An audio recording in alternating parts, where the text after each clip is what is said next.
Ladies and gentlemen, my name is Mings, and if you're a Lash fanboy, you really need to watch this video, because, let me tell you, this is an absolutely spectacular Lash matchup. I know that there's a lot of Lash fanboys out there who are really sad that she's not played more in competitive Advanced Wars, and that's because she's kind of hard to use. But the player that I went up against on the Live League yesterday really knew how to play Lash, and it was an absolute joy to watch him play, to the point where I just had to show you this match right here. So this is a high funds match, and in high funds, Lash actually gets bumped down a tier, believe it or not. Normally she's a tier 3 CO, but in high funds she drops down to tier 4 with the other bottom tier COs. Now some people may think that this means that she sees more play, because surely if Lash goes down a tier, that means she's probably pretty strong in that tier, right? Sadly, it's not really the case, because in high funds matches, movement is key, and movement COs are very strong in this particular matchup. And Lash, while she does get a slight movement boost when she pops her power if there is heavy terrain around, it is really +1 and +2 movement that is king in such matchups. So therefore you tend to see a lot of Adder, a lot of Jake, a lot of Jess, a lot of Cole. And Lash, sadly, she gets bumped down even in high funds. But yesterday I queued up for the Live League, and I just so happened to match up against one of the best live players at the moment, Mahizel. As you can see, according to my add-on, he is the 5th strongest player on the Live League. I do believe his MMR is also close to 1400, so he's a very, very strong player. He plays very quickly, he plays really well in live. I met him many times, and it's always fun to play against him. He tends to pick slightly unorthodox COs. As you can see right here, he went with Lash, even though she's not, by far not the top pick on this map at all. So this particular map is called Metamorphosis, and it is actually one of my favorite Live League high funds matchups. It has actually been on the standard high funds pool for quite a while. It's a very weird map because you have these two carriers right here in the corner, and they're like on top of a base. Now, why is that? Some people may look at this and be like, what the hell is going on here? So these carriers both block a base, and you need to blast through 2 pipe seams to get to this base. And then you also need to kill the carrier, which can take 2 to 3 shots depending on what CO you're playing as. And then once you've taken out the carrier, you essentially get an extra base. So this map actually goes from 3 base to 4 base, but it goes 4 base into the late game, which means that you see a lot of units and very hectic matchups. The map is also very small. Like, if you actually count the distance between the bases on each side, the players start incredibly close to one another. In fact, if both players build a tank, they can reach each other immediately. So that means that this map, it tends not to stall. I have seen it stall before, but whenever I play this map, it doesn't tend to stall because there's just such an incentive to be aggressive to try and get the middle properties, which means that both players are kind of forced into attacking these 2 properties, which creates very dynamic matchups. There are also 2 airports, and one of them is of course blocked off by the carrier, so you have to kill the carrier before you can utilize this airport. You can capture it, but you can't really build units because they'll just be shut down. This airport, on the other hand, actually can produce air units with the carrier still being there. Sometimes I've seen this map go in the direction that both players just ignore the carriers, but if one player builds an artillery and start blasting down the pipe seam, the other player tends to do that as well. And one thing that I definitely want you to pay attention to in this particular matchup is how well my opponent is utilizing artillery in this particular game. And that is really something that I'm starting to see a lot more lately. Artillery in Live League are starting to get a much better rap. For several months now, there's been this consensus in Live League that artillery are not very good units because they're hard to set up, but people are getting better at utilizing them and actually discovering just how broken they are in Live League if you can position them correctly. And I really want you to pay attention to Mahizel's artillery movement in this match, because I was blown away by how good he was at utilizing them. So, ladies and gentlemen, enough introduction. I say we jump into this matchup. It is a spectacular one. Let's get started.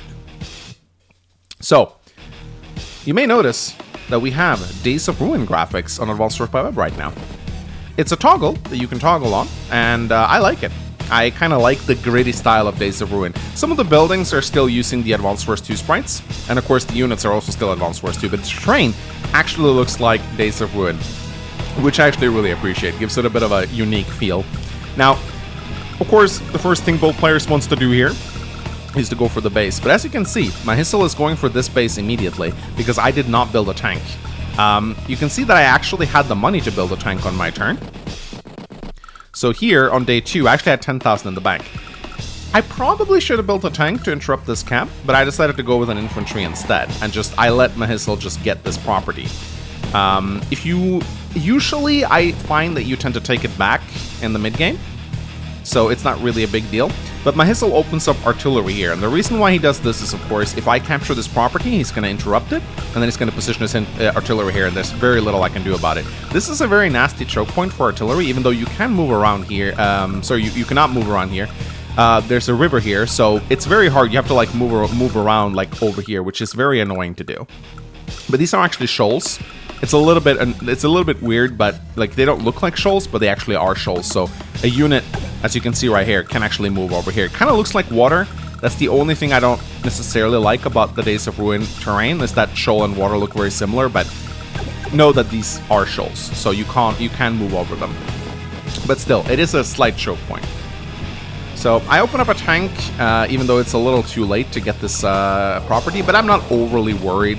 The capture phase on this map tends to last a long while since there's a lot of properties to get, so I don't really mind him going for some of the more contested properties early on. I know I'll be able to take him back. I open up an artillery and I want to start blasting down these pipe seams and try and get this base really quickly. 4 bases just is a lot of fun. I can spam a lot of tanks, spam a lot of anti-air.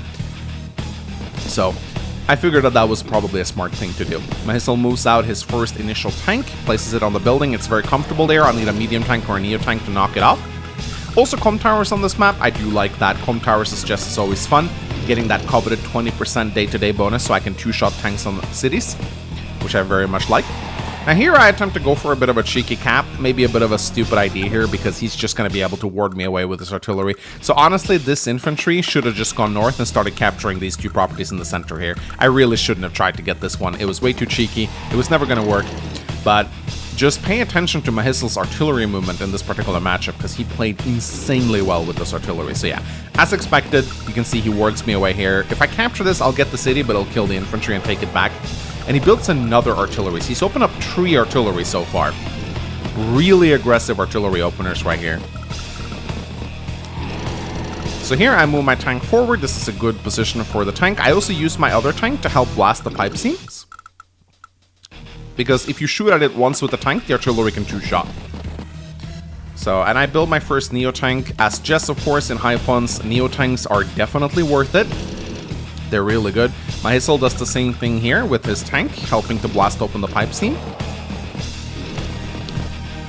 He's starting to capture his com tower right now, and again, moving out with his artillery in the center here, placing it on the city. Those Lash artillery on cities, man, they're almost as good as Kindle, 30% extra firepower. They're just very nasty. And here I am doing something a little bit silly. I am moving my infantry, even though there's really no need to move this infantry like this. Like, there's no point. Don't do like me. This carrier is not going to die until another 5 days, so moving this infantry like this is stupid. I should have moved it forward or moved it towards the city. There's no need to send an infantry out yet. It's going to take a while to blast through that carrier. Here, I go for a hit. I don't really know why I did this, because he can just move around on the forests. I guess I thought because I had a neo-tank incoming, I can afford to be a little bit aggressive, but this definitely wasn't my finest move, because Mahisel just sees that immediately, gets a nice 9-3 engagement with that tank, with that Lash tank, and he's moving in his artillery to ward away any potential counterattacks on this tank, and using this infantry as a shield. So you can see he's just positioning his troops very well. Building more infantry. So I'm just continuing my capture phase right here. I blast open the wall. You can see right here I'm moving this infantry away. I'm like, okay, this doesn't really matter.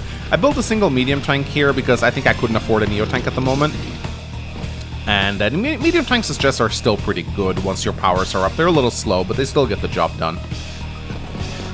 So we're still in the capture phase. Mahisel blasting away his pipe seam. Now he's actually going again for my capture. And look at this, placing his artillery on the city and warding away this infantry right here, or warding this infantry with the artillery range. Again, his artillery positioning was so good in this match. And if you're looking at our timers, you can see that we're pretty even on the timers as well.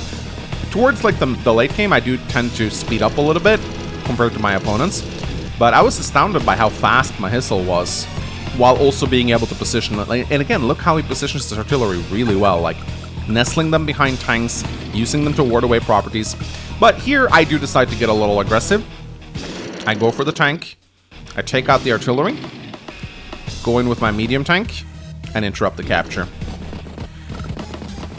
Because I'm like, you know what? I'm not going to let him sit there and get a bunch of artillery in the mid-map. I don't like stall games, so I would prefer to just go for the attack right away. I'm going to get my power very soon. And just normal power is pretty damn strong in high funds. So my Hissel actually gets a one-shot here. I do want to check if that was a luck roll. Because I'm not sure if it is, actually. Let me check. So he goes in... tank on a city against infantry. Yeah, look at that. That was very lucky. That was extremely lucky. 19. Because I remember I saw this when it happened. I didn't check live, but I was like, man, that must have been a luck roll, because I'm pretty sure a Lash tank on a city with one comm tower does not reliably one-hit KO a just infantry on planes.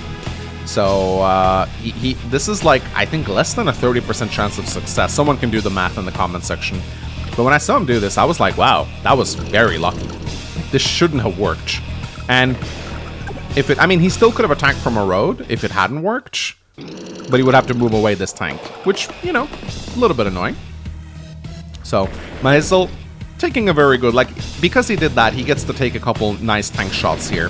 And he still actually goes, attacks me from the road because he doesn't want to be attacked by this Neo tank on just power. So, maybe not a big deal, but still.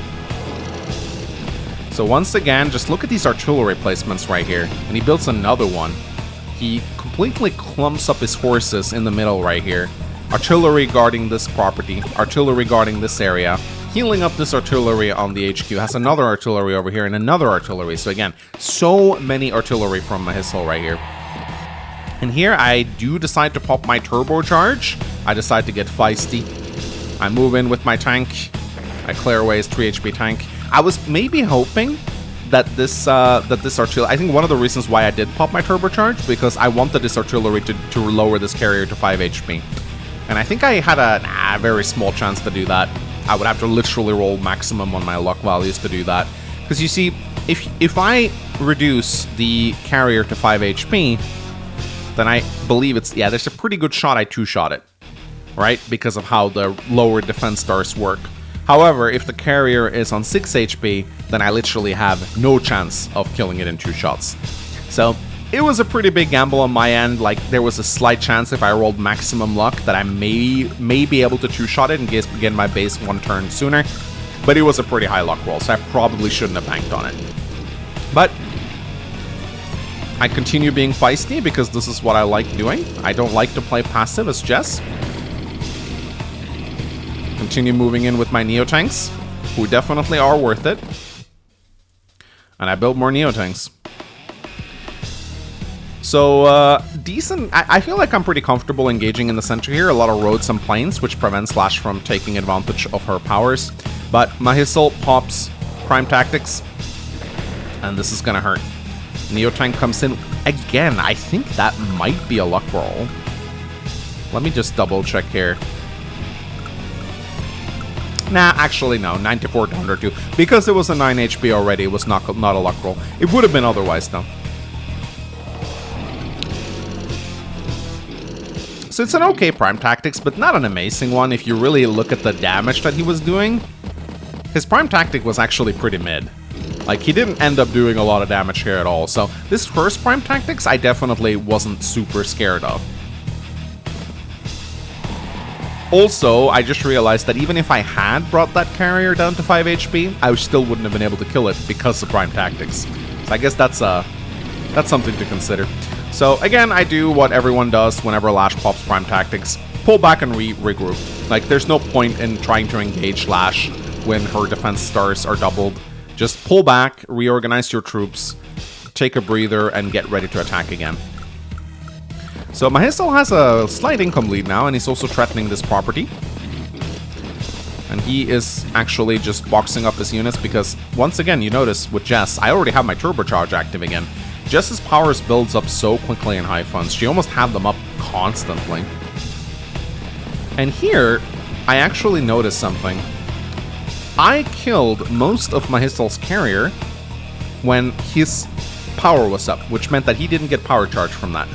He is going to have to kill my carrier when I don't have my power-up. Which means that I should have my overdrive soon. And my overdrive is going to be pretty devastating. So I'm content with simply building up and stalling out this match right now. Because as you see, he continues dealing damage to my carriers. And I'm going to have my overdrive active very soon. That's going to be a devastating overdrive. So he's really boxing up right here. And again, look at how he positions his artillery. Defensively behind his battle. He's also spamming a lot of battlecopters. And it's actually working out pretty well for him. But again, I'm content with just building up my forces and waiting for the eventual overdrive, because my overdrive is just so much more powerful than his prime tactics.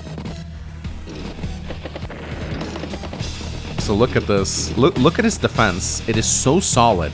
It may not look it at first glance, but he's positioning his infantry and his artillery perfectly here. He has to stand on a lot of road tiles, though, which is definitely not great for him. But here I'm like, okay, I can't really let him get that. And I decided to take some pot shots against this infantry to weaken his eventual wall for my upcoming overdrive. So you can see I'm really preparing for it right here. Now I'm going to get that overdrive. It's going to come in very soon. So it's really building up. It's a powder keg waiting to explode right here. So he takes a lot of shots and he kills a lot of my infantry. So maybe this was a little bit reckless, but I really just wanted to weaken his walls for the upcoming overdrive. And again, look at all the battlecopters he's building. I really ought to be building more anti-air. So, ladies and gentlemen, day 15 rolls in. And I remember thinking quite a lot before this attack. You can see I have 15 minutes banked up. So I go in with the battlecopter. And I move in with my Neo-Tank. And then, ladies and gentlemen, it is time for the overdrive! And I knew that this was the push. Like, this was the push. I had to do this push very well. So look at my time right now, 15 minutes. Let's see how much time I have left at the end of this, because I remember thinking quite a lot on this one. So I move in with the anti-air, kill the infantry. Use my Neo-Tank to take out an artillery. Another tank falls. My tanks, one-shot artillery on roads. Very nice. There we go. Take a shot at his Neo-Tank. Another artillery goes down.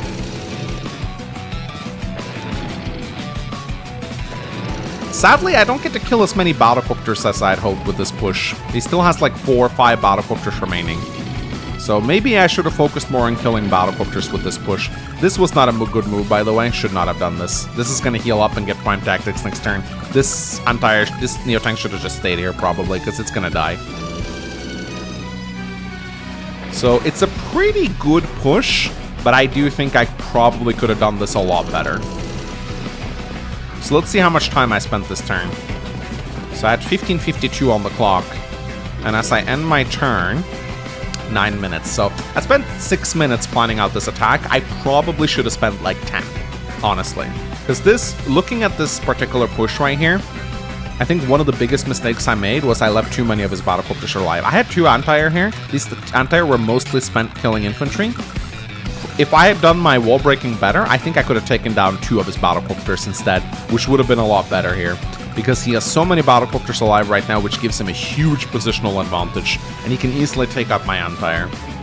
So, it's a strong push. I think I should have taken at least 4 to 5 minutes more in Move Planner and really mapped this attack out. I definitely had the time to spare. Now let's see Mahisal's counterattack. Prime Tactics comes in. As you can see, this was just, I just threw away a Neo-Tank here. This was absolutely stupid. I also gave him this engagement, which is not great. So I already lost 2 Neo-Tanks. Lots of mountains here for Lash to play with. Another Prime Tactics city attack. And look at how many battlecopters he has left now. These battlecopters are going to become a menace very soon. Another Prime Tactics Neo-Tank shot. I gave him way too many of those.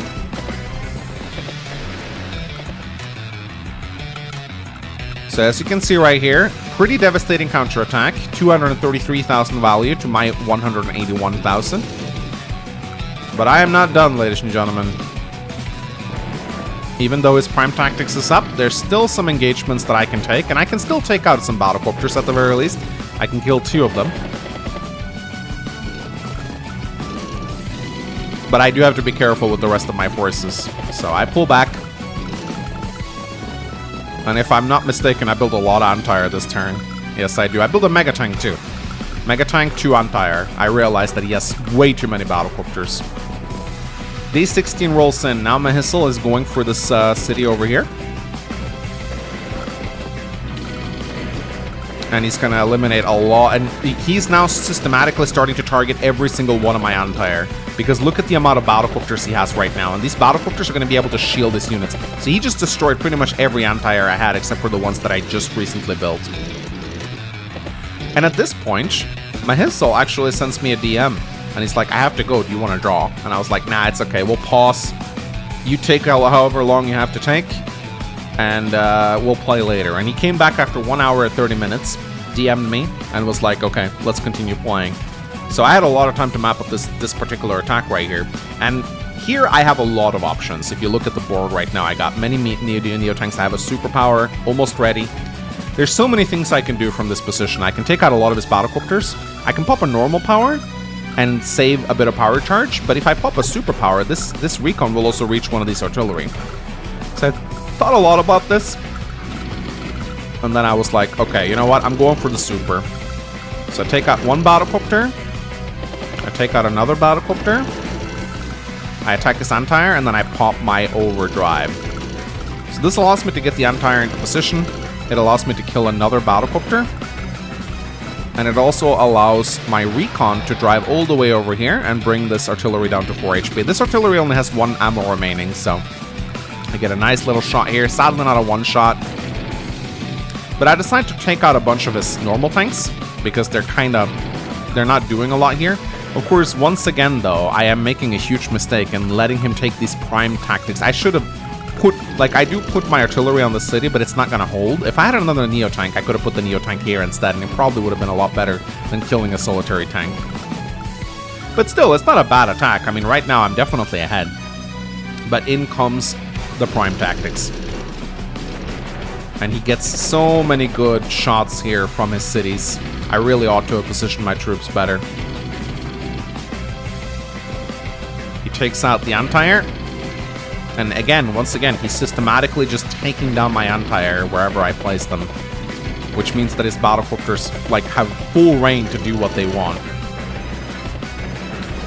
And suddenly, this is starting to look pretty scary. Now he's building a bomber.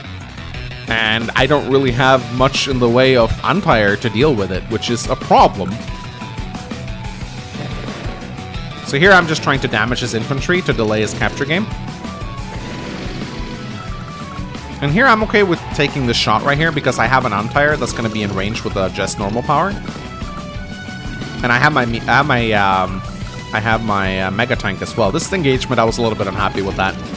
I feel like Neo Tank on City versus Battlecopter should not be an 8-8. That was definitely a little bit of a low luck roll.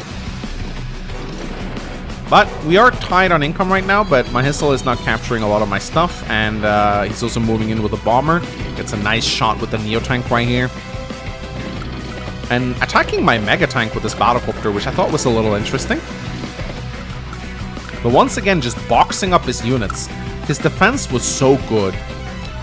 And here I make a bit of a mistake. I move in with the Mega Tank, and once again, I am going to let him get a shot at my Mega Tank, which is not good. I also built a fighter to counter his copter spam. I don't really know how much that's going to do, though. And there you can see, Neo Tanks can actually take some decent engagements against Battlecopters if you want them to. So here I do something really dumb. He gets to shoot with a Neo Tank against my Mega Tank, and you can see that the engagement is actually not too bad for him. And he's even able to almost kill it. So losing this Mega Tank was a pretty huge blow, and you can see how much his Battlecopters are terrorizing me right now. So just really, really difficult for me to do anything. I don't have enough Antire to deal with all these air units. It's actually becoming a problem. Even though I do have the fighter is being zoned out by his Antire. So it's hard for me to do anything in this situation, and I have to pull back. And he doesn't pop his prime tactics this turn. I think he saves it because he realizes how effective it can be next turn. So he just boxes up his units, once again playing very patiently, waiting for the perfect moment to pop his superpower. And here I have to go in and sack an anti-air because I can't let him get this cap. We're on day 21 right now, and live games have a time limit of 30, so I really can't let him get too many properties, or otherwise I'm just going to lose by capture. But I also have to play really carefully now because I know that his prime tactics are coming in. That's exactly what's happening right here. And this turn was devastating. Just look at how he plays this turn. Comes in with the Neo Tank. Cleans up 2 of my Neo Tanks in the south. Plays really well. That prime tactics is just used to devastating effect.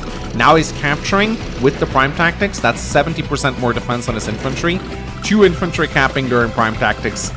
And this, ladies and gentlemen, is where I knew that it was a GG. I do pop my overdrive, just mostly out of spite because I want to do damage to him. But I knew that I wasn't really able to do much. So I do what every mature player does. I build missiles.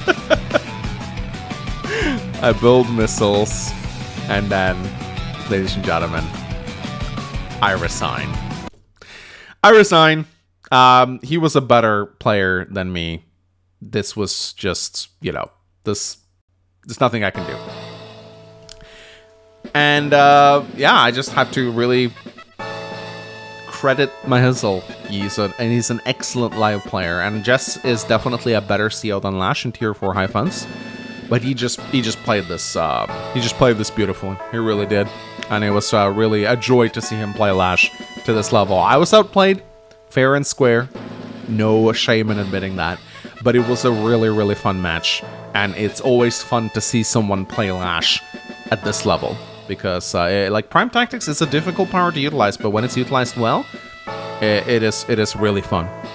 And of course, you could argue, yeah, my positioning was not great. I let him take too many city engagements. But in a live game, it's very hard to keep track of that. You know, like, you have to play quickly, and it's not always easy. So, yeah. Ladies and gentlemen, thank you so much for watching. Like, comment, and subscribe for more Advanced Wars content. I'll see you guys again soon. Bye-bye.